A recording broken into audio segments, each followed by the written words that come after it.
One of the things I'm noticing as we are going through this process and you guys are starting to write your own problems and your own hypothesis is that there's not a really good understanding of what a hypothesis is. So I'm going to talk about that real quick and then you're going to have some practice. So there's basically three levels of hypothesis. You have a general hypothesis, a directional hypothesis, and a measurable hypothesis. You are wanting to write a measurable hypothesis. So a general hypothesis states that there's a general relationship between major variables. Directional refines the general hypothesis by stating the direction of the differences or relationship. And then the measurable hypothesis finalizes the direction in a more specific terms. That's where that if-then statement that I've been telling you guys about comes into play. So let me just give you some examples of that. Anne has noticed that 8th grade girls seem to get better grades on organizational skills tests such as notebook quizzes.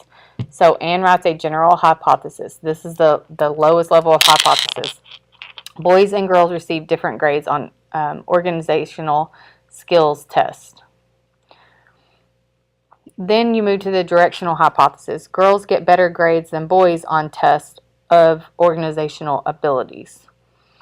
Now, the measurable hypothesis, the if-then statement that you, for example, that you would want to take from this example is if 8th grade girls take written quizzes, then they will receive significantly higher grades than 8th grade boys because 8th grade girls have better writing skills.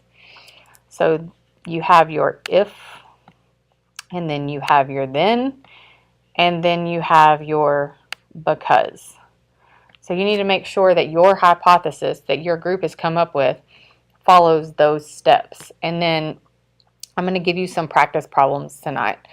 So if we look here, I'm going to give you an example, and you can write these on paper or you can just type them in to Edmodo. They'll be on Edmodo in number order, so it's probably easier if you just type them into Edmodo. But some of these will have a because and some of these won't. So the example I'm going to give doesn't have a because, but it tells you that chocolate may cause pimples. Okay, so that's basically a general hypothesis. You want to turn that into a measurable hypothesis. So you would write, if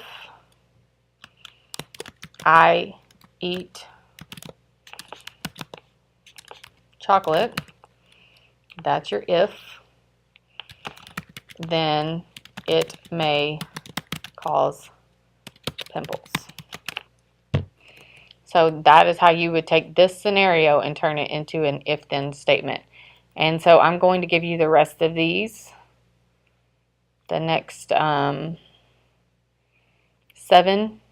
on Edmodo, and you are going to write me an if-then statement to go with the other one. So you'll actually have 6 that you have to do. So remember, you just take what you're doing and you put it in an if this happens, then this happens.